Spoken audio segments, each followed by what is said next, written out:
Have you ever looked down while riding an escalator and noticed that the steps resemble giant metal cheese graters? They're covered in deep parallel grooves, often called teeth, running from the front of the step all the way to the back. You have probably stepped over them 1,000 times without a second thought as you glide toward a mall food court or a subway train. But those metal teeth are not just there for a rugged aesthetic, and they certainly aren't just for extra shoe grip on a rainy day. They're actually a brilliant piece of safety engineering designed to solve a terrifying mechanical problem that haunted early inventors. Today, we're stepping into the hidden world of everyday engineering to answer why exactly do escalator steps have teeth. To understand why these teeth exist, we have to travel back to the late 19th century.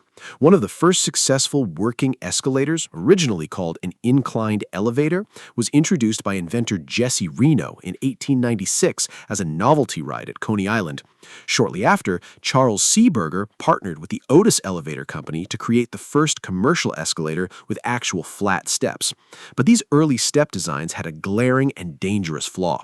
Their steps were made of smooth wooden planks. As those flat, smooth steps reached the top or bottom landing and disappeared into the floor, they created a tight, moving gap. Without a proper transition, loose clothing, shoelaces, and even fingers or toes could become trapped where the moving steps met the landing. Serious pinching accidents forced engineers to find a safer way to separate passengers from the moving mechanism below.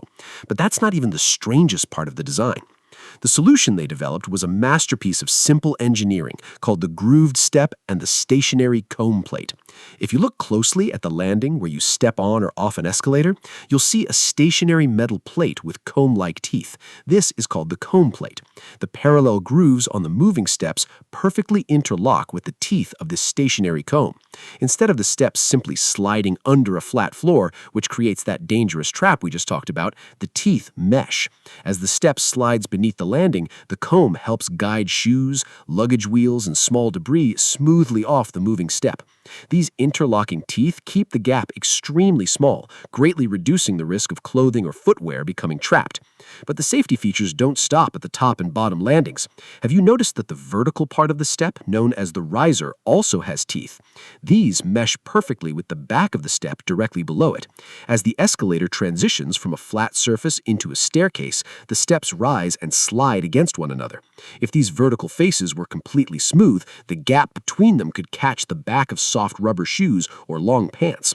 The interlocking vertical teeth keep the gap extremely small as they move, helping prevent shoes and clothing from becoming trapped. Beyond helping prevent serious accidents, these deep grooves serve a secondary and highly practical purpose. They act as a built-in drainage system. When hundreds of people track in heavy rain or melting snow, or someone spills a coffee, the grooves help collect and channel away water and small debris. This leaves the raised ridges with better contact for your shoes, helping maintain traction and keeping your footing secure. So the next time you ride an escalator, take a moment to look down and appreciate those metal grooves.